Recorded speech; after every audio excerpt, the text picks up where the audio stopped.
Live mula sa GMA Network Center, 20 taonang nakatutok, 24 oras. Magandang gabi Luzon, Visayas at Mindanao. Dahil sa sama ng panahon, bigong masimulan ang pagsipsip sa milyong litrong langis na karga ng lumubog na motor tanker sa Limay, Bataan. Tumulak na sa pinaglubugan ng tanker ang Philippine Coast Guard. Bit-bit ang boom na pangharang sa langis at iba pang gamit. Sinusuri na rin ang tubig sa ilang baybayin para malaman kung narating na ng langis na maaari ding umabot ng Metro Manila kung magkatagas. Mula sa bayan ng Limay, nakatutok live si John Consulta. John? Emil, Connie, Atom, puspusan na nga sinasigaw ang paghahanda ng Philippine Coast Guard para maagapan itong posibleng oil spill mula nga sa lumubog na oil tanker na MT Terra Nova dito nga sa dagat na sakop ng Limay, Bataan.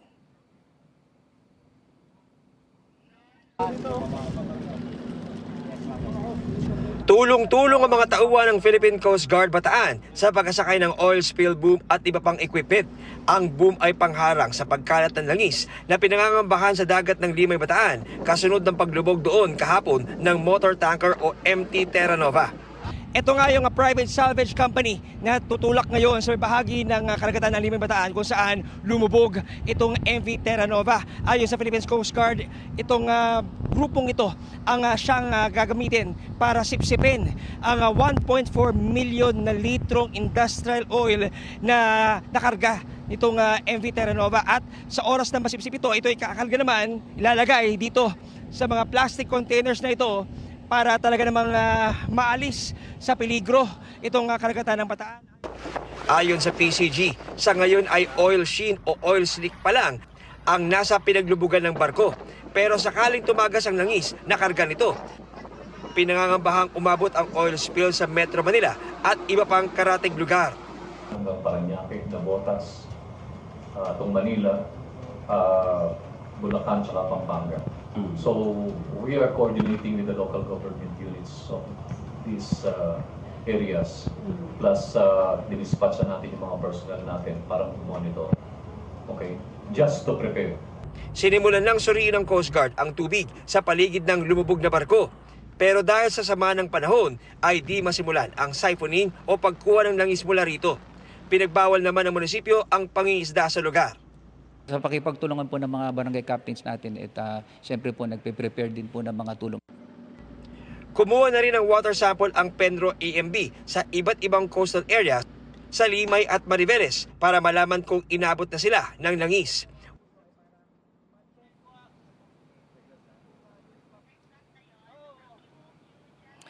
Atom, sa aming panayam kay Attorney Leonel Mohal Infante ng Portavaga Ship Management Corporated, ang may-ari ng lumubog na barko, ay nakatutok na raw ang kanilang crisis management team para ma-achieve ang kanilang tinatarget na zero oil spill. Pero sakali daw na mangyari ang worst case scenario, ay naka-standby na raw ang kanilang mga equipment at meron na raw sila kinontak ng mga foreign company para maagapan ang epekto ng pinangangambahang pagtagas ng langis mula sa lumubog na barko. Yan ang latest mula sa Limay, Bataan. Balik sa iyo, Atom. Maraming salamat, John Consulta. Nakaligtas man sa super bagyong Karina at habagat, napuruhan naman ng sunog ang ilang pwesto sa palengke sa Novaliches, Quezon City. Nakatutak si Bernadette Reyes.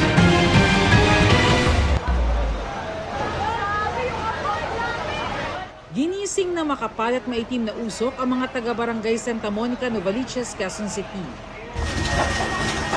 Nilamon kasi na naglalagablab na apoy ang mga tindahang ito sa isang palengke pasado alas 5 ng umaga kanina. May pumutok, biglang lumakas yung apoy.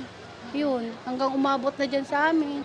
Pagtingin po namin sa baba, may mga usok, tas may apoy. Tapos pagka biglaan talaga, ang bilis ng yung mga kasama namin kumuha na ng sasakyan. Pagbalik, sunog na yung mga sasakyan nila. Pasado alas 5 kanina umaga nang sumiklab ang sunog dito sa New Nova Plaza Market sa Quezon City. Pero ilang oras na ang lumipas, hindi pa rin agad makapagdeklara ng fire out ang Bureau of Fire Protection dahil sa mga hamon sa pag-apula ng apoy. Laman po nito ay puro plastic cup, paper cup, wood, tsaka mga mantika. Yun po yung naging challenge natin. Mag-aalas 6:30 ng umaga, idineklara ang fire under control. Nang pasukin ang loob ng palengke, halos maabo ang mga paninda sa bawat stall. Pati bodega, ubos lahat. Sana matulungan rin kami. Saan kami pupulutin? Kasi ito lang inaasahan namin. Wala naman kaming ibang inaasahan kung dito lang. So ngayon hindi namin alam kung saan kami kukuha ng iumpisa uli namin. Iniimbestigahan pa raw ng BFP ang pinagmulan ng sunog. Inaalam din ang kabuuang halaga ng pinsala. Para sa GMA Integrated News, Bernadette Reyes, nakatutok 24 oras. Halos 100 milyong piso na ang halaga ng pinsala ng Super Bagyong Karina at Habagat sa agrikultura at infrastruktura sa Pangasinan. At live mula naman sa Dagupan City, nakatutok live si Claire Lacaninaw ng GMA Regional TV. Claire? Yes, Connie, may mga malalakas na pag-ulan at baha ang nararanasan pa rin sa ilang bahagi ng Dagupan City, maging sa ilang karatig bayan. Sa taas ng baha sa ikalawang palapag ng kanilang bahay, nananatili si Lola Milagros at kanyang mga apo sa Barangay Talibao sa Kalasyaw, Pangasinan. At para makalabas, tumutuloy sila sa kawayan papunta sa bubong. Ang baha sa baba malalim, kaya hindi kami makalabas. Nandito kami sa taas, dito kami nagluluto sa taas. Sanay na sila. Hindi lang ito ang taon, may aabuti ng 1 buwan na ganyan na baha yan eh.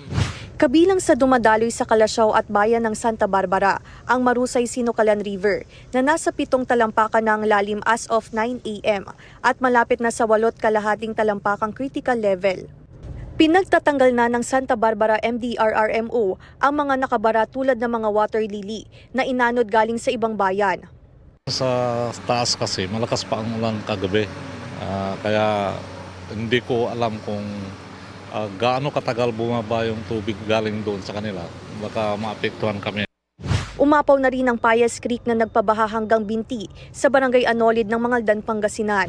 Binaharin ang mga nakatira malapit sa mga bukirin at creek. Hanggang dito po sa tuhod. So, yung mga damit ko basang-basa na lahat. Isa ito siguro na dahilan na hindi makaagos ng mabilis yung tubig papunta sa Sinukalan River. Kasi po itong inilagay na imburnal na kuwan na medyo nakakabara. 2 araw na ring baha sa gilid ng ilog sa Barangay Poblasyon Lingayen, Pangasinan. Kaya nakapatong sa mga upuan ang gamit ng mga residente. Mahirap, tinatakot naman darating yung tubig. Hindi ka makatulog. Mahirap po lalo na po pag kailangan magsaing ng... Nasa evacuation center naman ang maraming binaha sa Dagupan City at nakatira sa mga modular tent. Malala po kasi hindi ako nakakapagtrabaho sa parlo. Siyempre nahirapan yung mga anak ko. Ang iba tulad ni Jerus at kanyang 7 buwang gulang na sanggol, lumikas na rito bago pa bahain ang tahanan. Bukod sa Dagupan, 7 bayan na sa Pangasinan ang pinerwisyo ng baha. Low-lying areas, malapit sa mga kailugan, ito yung mga binabaha. Halos 100 milyong piso na ang pinsala ng masamang panahon sa agrikultura at infrastruktura ng probinsya.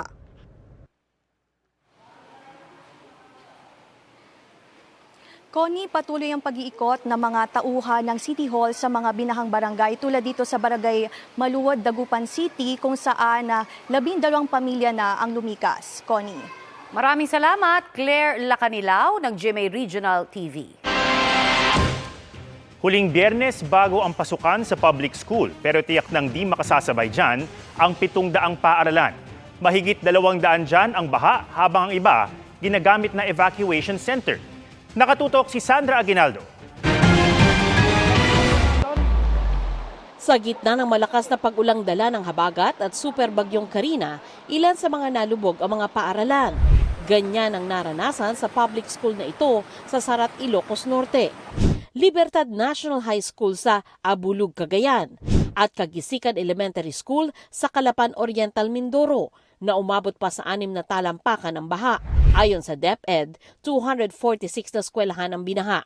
Kundi naman lubog sa tubig, ang ilang silid-aralan nagsisilbi ngayong evacuation center. Tulad sa Malanday National High School sa Valenzuela City na binisita ni Pangulong Bongbong Marcos. Isa ito sa 64 na eskwelahang ginagamit pa ngayong evacuation center batay sa datos ng DepEd. Sa kabuuan, 738 na eskwelahan sa 4 na rehiyon ang hindi makakapagbukas ng klase sa Lunes. Gusto natin makabalik talaga sa July 29, no? Pero ano talaga, yung iba hindi talaga kakayanin. On the whole, so far, ang report sa amin is ang severely damaged talaga yung NCR, yung Region 4A, Calabarzon, tsaka yung, well, it seems Region 3 din. Because we have 400 schools that will open after July 29. Kabilang sa mga nagsuspende na ng pagbubukas ng klase sa Lunes, ang Malabon. Iuurong daw ito sa July 31, lalo't hindi raw bababa sa 30 ang apektadong paaralan, sabi ng DepEd. Sa August 5 naman, magsisimula ang klase sa Marikina City. At Valenzuela kung saan 40 paaralan ang apektado ayon sa DepEd. Ang Malinta Elementary School halimbawa, 8 classroom ang okupado ng evacuees na umaabot sa 150 katao. Pero kanina, tuloy ang pagpipintura at paglilinis bilang paghahanda sa school opening. Patuloy ang assessment ng DepEd sa damage sa mga paaralan na sa inisyal na pagtaya ay umabot na sa 630 million pesos. Paalala ng DepEd, hindi dapat maantala ang pagbubukas ng klase sa July 29 sa maraming eskwelahan. So yung may kaya, sana pumasok na sila. Because the learning loss is very real. And yun nga, number 1, isa tayo sa pinakamaraming namimiss na klase sa buong mundo. Halos 18.4 million ang naka-enroll sa school year 2024 hanggang 2025. Kabilang dito ang elementary, junior at senior high school at mga nasa Alternative Learning System o ALS. Para sa GMA Integrated News, Sandra Aguinaldo, nakatutok, 24 oras. Bukod sa pagkain, kulang na rin ng malinis na tubig sa ilang evacuation centers. May mga ipinadalang water tanker ang Manila Water at Maynilad pero bitin sa dami ng mga lumikas. Nakatutok si Tina Panganiban Perez. Maaraw na pero meron pang mga evacuees sa Malanday Elementary School sa Marikina na hindi pa rin makauwi sa kanilang mga bahay. Wala pa raw kasing kuryente at tubig sa lugar nila. Nagpadala ang Manila Water kaninang umaga ng water tanker. Yung mga konting comfort lang na mapoprovide sa pamamagitan ng pagkakaroon ng malinis na tubig na maiinom, yun yung ating pinagtutuunan ng pansin sa mga panahon ng sakuna or ng kalamidad. May bitbit na timba si Flora Lynn Lacre, pang-igib sana ng panligo. Pero pagsilip niya sa mga drum, mabilis daw maubos ang rasyong tubig dahil sa dami ng evacuees. Nasa mahigit 1,500 pa ang evacuees dito sa Malanday Elementary School. Minsan po talaga nawawalan po ng tubig. Nagigib po. May dumadating naman pong truck na parang truck po ng tubig. Mahirap lalo na po sa CR. Pag nag-CR ka. May water tanker ng Manila Water ding nag-deliver ng tubig sa H. Bautista Elementary School kahit may supply rin sa gripo. Okay naman po yung tubig sa CR. Opo, yung sa mga bahay-bahay lang po yung wala. Ang ilang sinusuplayan ng Manila Water, nakaranas naman ng malabo o maruming tubig sa gripo. Nagkaroon daw kasi ng problema sa water treatment facility matapos ang tuloy-tuloy na pag-ulan. Ito naman yung ating sinolusyonan magdamag kagabi. Kaya't nagpahayag din kami ng pansamantalang water service interruption para lang maayos natin ito agad. At hanggang kaninang umaga ay balik sa normal na yung supply ng tubig doon sa mga naapektuhan kahapon. Ang Maynilad naman, naglagay ng tangke at nagpadala ng water tanker sa Baseco Evacuation Center sa Maynila at sa Muntinlupa para matulungan din ang mga evacuee. We found na yung evacuation center sa Baseco medyo kulang sa tubig na nanggagaling dun sa kanilang faucet. So pati yung mga toilet, hindi masyadong naaabot ng tubig. Ayon sa dalawang water concessionaire, nakahanda silang ipagpatuloy ang mga hakbanging ito hanggat may mga nangangailangan. Pwede rin silang mahinga ng tulong sa kanilang mga hotline at social media pages. Para sa GMA Integrated News, Tina Panganiban Perez, nakatutok, 24 oras. Pinaghahanda ni Pangulong Bongbong Marcos ang mga lokal na pamahalaan sa mga bagyong mananalasa kung pumasok ang La Nina. Sa kabila naman ng mga pagbaha, nais pa rin ng Pangulong matuloy ang pasukan sa Lunes. Nakatutok si Ivan Mayrina. Sa Mauban, Quezon, nagsagawa kanina ng situation briefing si Pangulong Bongbong Marcos. Bukod sa Mauban, nasa lanta rin sa lalawigan ng Quezon ang bayan ng Agdangan at Polillo. Lahat naman daw inaabutan na ng tulong. Sa gitna nito, pinaghahanda na ng Pangulo mga lokal na pamahalaan dahil simula pa lang anya ito ng mga bagyo ngayong taon. This is the first typhoon sa La Nina. Mahaba pa to. So we have to prepare for that. Mula sa Quezon, Rizal Province naman ang pinuntahan ng Pangulo. Mula sa Himpapawid, sinilip ng Pangulong lawak ng pinsala. 4 na bayan doon ang pinakanasalanta. Ang San Mateo, Cainta, Montalban, na apektado ng pag-apaw ng Marikina River, at ang Tanay. 2 linggo pa lang ng pangunahan ng Pangulo ang inaugurasyon ng Upper Wawa Dam Project, isang flood control at water impounding project na makakatulong dapat sa pagkontrol ng baha sa Marikina at Rizal. It was empty and it would take 6 months for them to fill it up. As of now po, with the 2 days rain, it's almost filled up. 6 months supposedly, but not in 2 days. Just imagine kung wala yan. Narito po ang GMA Integrated News sa San Mateo Elementary School sa San Mateo, Rizal, isa sa pinagupit na mga pagbaha nitong mga nakaraang araw. At narito po si Pangulong Bongbong Marcos para personal na mag-abot ng ayuda sa ilan ng mga apektadong residente dito sa San Mateo. Git ng Pangulo sa kabila ng naging pagbaha, nais niya matuloy ang pagbubukas ng klase sa Lunes, basta kaya. Pero ipinauubayan niya sa lokal na pamahalaan at sa mga mismong paaralan ang huling pasya. Gawin mo lahat. Buksan yung ang pagpasok, gawin mo hanggat maaari kung kaya yung buksan. Para sa GMA Integrated News, Ivan Mayrina, nakatutok, 24 oras. Tumangging magkomento ang opisina ng International Criminal Court o ICC prosecutor sa umano'y dokumento nila na nakuha sa isang dating senador. Ayon dito, suspect na umano sa drug war, sina dating senador o si Senator Bato de la Rosa at 4 na iba pa. Nakatutok si Salima Refran.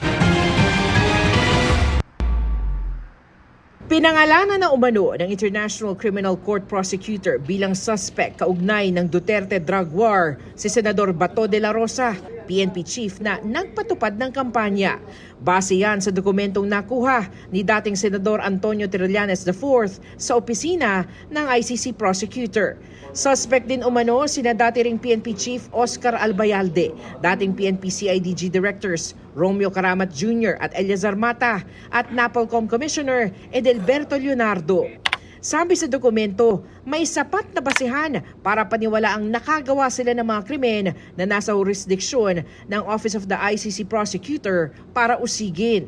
Nang ipa-authenticate ng GMA Integrated News ang mga dokumento, sinabi ng Office of the ICC Prosecutor na hindi ito nagkukomento sa mga pahayag ng mga gobyerno o kinatawan ng Estado. Hindi rin daw nila mabeberipika o mapapatotohanan ang mga dokumentong ibinahagi ng outside sources. Anito, mahalaga ang pagprotekta sa confidentiality ng kanilang trabaho para masiguro ang kaligtasan ng lahat ng kanilang nakakasalamuha at bilang proteksyon ng integridad ng kanilang mga operasyon. Sabi naman ni Senador De La Rosa, 2016 pang nababanggit ang kanyang pangalan na paulit-ulit at tila sirang plaka. Patuloy na kinukuha ng GMA Integrated News ang panig ni Generals Albayalde, Karamat, Mata at Leonardo. Para sa GMA Integrated News, Salima Refran, nakatutok, 24 oras.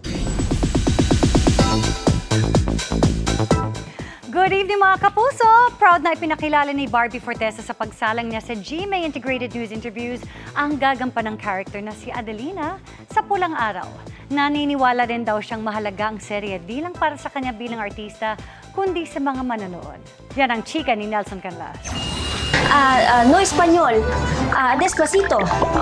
Matapos magpatawa at magpamulat sa mga mata bilang ang palabang si Clay sa Maria Clara at Ibarra. Sir, grabe naman ang bilib mo sa sarili mo. Mas palaban ang gagampanang role ni Barbie Fortesa sa upcoming family drama series na Pulang Araw. Malamang niya na yuyukod pa sila sa kanilang kalaban. Sa muling pag-upo ni Barbie Fortesa sa GMA Integrated News interviews, ipinakilala niya si Adelina de la Cruz, na kabilang sa isang blended family in the time of war. Si Adelina de la Cruz ay half-sibling ni Teresita, played by Sania Lopez, and Eduardo, played by Alden Richards. Si Alden, kapatid ko sa ina, si Sania, half-sister ko sa tatay. Kami ni Teresita, ni Sanya, mamumulat kami sa mundo ng Bodabil kasi yung tatay namin, sikat na Bodabil star. Hanggang sa maabot namin yung pangarap na yon. Kaso biglang dumating ang giyera sa bansa natin. At doon na magsisimula ang masalimuot na journey ng 4 na magkakaibigan. Si Adelina, si Teresita, si Hiroshi at si Eduardo. Masalimuot daw ang kanyang ginagampanan sa serye. Bagay na naglabas kay Barbie sa kanyang comfort zone bilang isang artista. Ibang klase raw ang pag-level up na ginawa niya as Adelina. Yung character ko kasi parang magmula bata siya, sinarili niya lahat na parang nung dumating yung gera, doon siya talaga sumabog na hindi na pwede to, hindi na pwedeng inaapi tayo. Kasi ako magmula bata ako, inaapi na ako kasi mahirap kami. Masasabi ko rin na ito yung pinaka mabigat at emotionally challenging for me. Kasi unlike yung previous projects ko, ito kasi inspired by true events. 'Di ba? Hango siya sa totoong kasaysayan natin. Nagawi din ang usapan namin tungkol sa Independence Day digital message ni Barbie para sa serye na naging viral. Emotionally charged ang video, puno ng pagmamahal para sa sinisinta, para sa magulang, at para sa bayang minsan ay mahirap mahalin. Andun din yung parang hopelessness, pero ayaw mong maniwala na wala ng pag-asa. So lalaban ka eh. Kahit talagang parang tingin mo wala ng pag-asa, lalaban ka pa rin. Naniniwala si Barbie na mahalaga ang pulang araw tilang para sa kanya bilang isang artista. Maganda ring makita ng mga manonood ang tunay na mensahe nito at kahalagahan ng proyekto para sa ating mga Pilipino. Ito ay hango sa totoong kwento ng mga Pilipino. Could be your grandparents, hindi ba? Kumbaga, this is very personal to all of us Filipinos. Sa mga social issues natin ngayon, pakiramdam ko ito ang isang proyekto na makakapagpabalik ng pagmamahal natin sa Pilipinas at sa ating kapwa Pilipino. Nelson Canlas, updated sa Showbiz Happenings.